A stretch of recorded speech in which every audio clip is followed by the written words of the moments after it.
पकड़ो, मुझे पकड़ो। अभी पकड़ता हूँ। अरे मैं भी हूँ पीछे, मुझे क्यों छोड़कर जा रहे हो? मैं आ रहा हूँ तुम्हारे पीछे पीछे। अरे तुमने देखा उसे? हाँ, हेनरी को क्या हुआ है?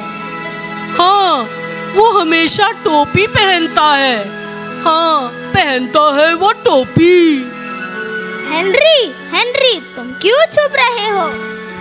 क्या मेरे पापा तुम्हारे साथ हैं?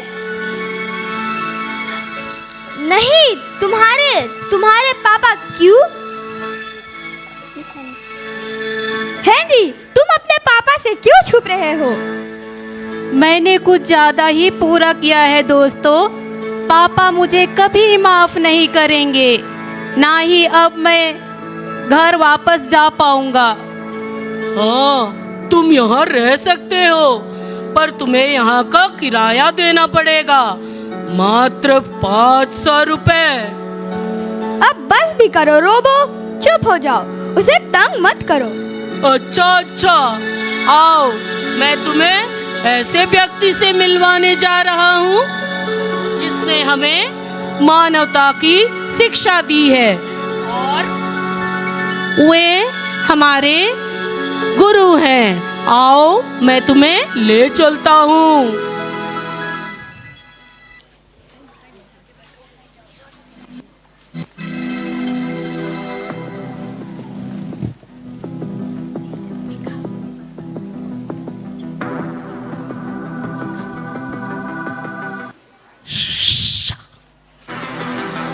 अरे तुम लोग कौन हो? माफ करना, क्या हमने भेड़ को चौंका दिया? नहीं, मैं हूँ रूथ, ये है जॉय और ये हेनरी। और मैं हूँ मास्टर रोबो। हेलो। मैं मीका हूँ, इसे बागी बुलाता हूँ क्योंकि यह हमेशा भागने को तैयार रहती है। क्या तुम यीशु को देखने आए हो? यीशु? हाँ, इन्हीं के कारण इतने सारे लोग जमा हुए हैं। वे एक महान गुरुजी हैं। वे हमें अच्छी अच्छी शिक्षा देते हैं। तब तो हेनरी की समस्या का समाधान भी यीशु जी के पास होगा। चलो चलकर यीशु से बात करते हैं। यीशु जी, ये मेरे दोस्त हैं। अरे आओ बच्चों, मेरे पास आओ। यीशु जी, क्या क्षमा करना आसान होता है? यदि हम कोई बहुत बुरा काम करते हैं तो क्या हमें उसकी क्षमा मिल सकती है? इसे समझने के लिए तुम्हें एक कहानी सुनाता हूँ, उड़ाव पुत्र की कहानी।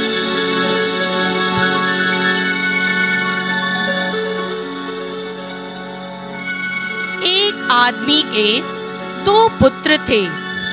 एक दिन छोटे पुत्र ने अपने पिता से कहा, पिताजी, आपकी संपत्ति में से जो भाग मेरा हो, मृत्यु से पहले मुझे दे दीजिए। पिता ने भारी मन से उसे उसका भाग दे दिया, और वह छोटा पुत्र थोड़े ही दिनों में सब कुछ इकट्ठा करके दूर देश चला गया। और चलते चलते वह एक ऐसे देश में आया जहाँ बहुत रास रंग और लोग वहाँ कुकर्म में अपनी संपत्ति उड़ाते थे। वह भी उन लोगों के साथ रहने लगा और अपनी सारी संपत्ति नाच गान, जुए में और बहुत सारे कुकर्मों में अपनी संपत्ति उड़ाने लगा। उसे वहाँ बहुत आनंद आने लगा क्योंकि उसके पास पैसे थे। हम यह बात निश्चित करें कि ये उसके पैसे नहीं थे, शायद इसीलिए उसे यहाँ खर्च करने में कोई दुख का अनुभव नहीं हो रहा था, और वह अपने पिता की सारी संपत्ति उड़ा दी।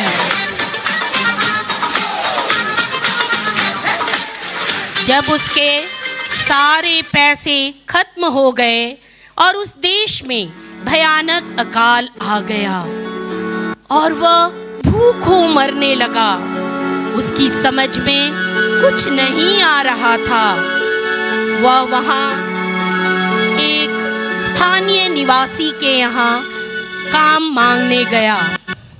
शायद वह भूख असहनीय थी, इसलिए वह एक मजदूर की भांति उस किसान के पास काम करने गया। उस किसान ने उसे अपने खेत में सुअरों को चराने का काम दिया। वह इतना अधिक भूखा था कि वह उन फलियों से अपना पेट भरने लगा जिन्हें सुअर खाते थे। जब वह अपने होश में आया तब वह कहने लगा, मेरे पिता के कितने ही मजदूरों को भोजन से अधिक रोटियां मिलती हैं और मैं यहाँ इस तरह भूखा मर रहा हूँ। मैं अब अपने पिता के पास जाऊंगा। इस तरह भारी पछतावे मन से वह अपने घर लौटता है। पिता दूर से ही अपने छोटे पुत्र को देखता है और उसे पहचान कर उसकी ओर दौड़ पड़ता है, उसे गले से लगाता है। पिता को देखकर छोटे पुत्र पछतावे से भर उठता है और कहता है, पिताजी, मैंने परमेश्वर और आपके विरुद्ध पाप किया है।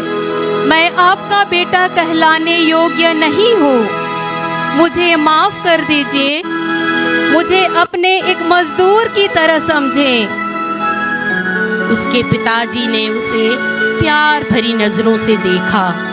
उसे उस पर दया आ गई और वह अपने पुत्र को गले से लगाया, उसका चुंबन किया और अपने सेवकों को आवाज दी, सेवक जल्दी आओ, आकर इसे अच्छे कपड़े पहनाओ, इसकी अंगुली में अंगूठी पहनाओ और पैरों में जूते पहनाओ।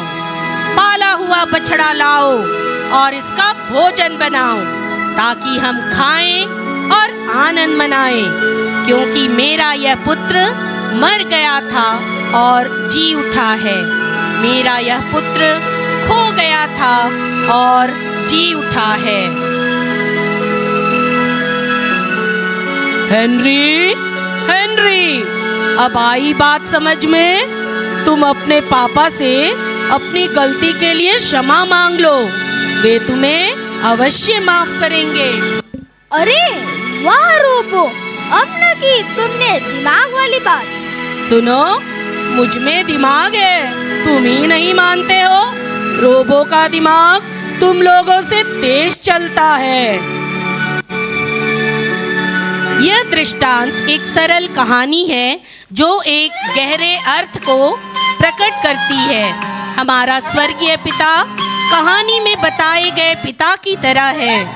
जब हम पश्चाताप करते हैं और उसके पास लौटते हैं तो वह हमें क्षमा करने में प्रसन्न होता है। जब हम लौटते हैं तो वह हमें पूर्ण रूप से क्षमा कर हमें स्वीकार करता है। तो आइए हम इस 40 काल में अपने हृदय के सच्चे आंतरिक रूपांतरण के लिए प्रयास करें और प्रभु मसीह में नया जीवन शुरू करें।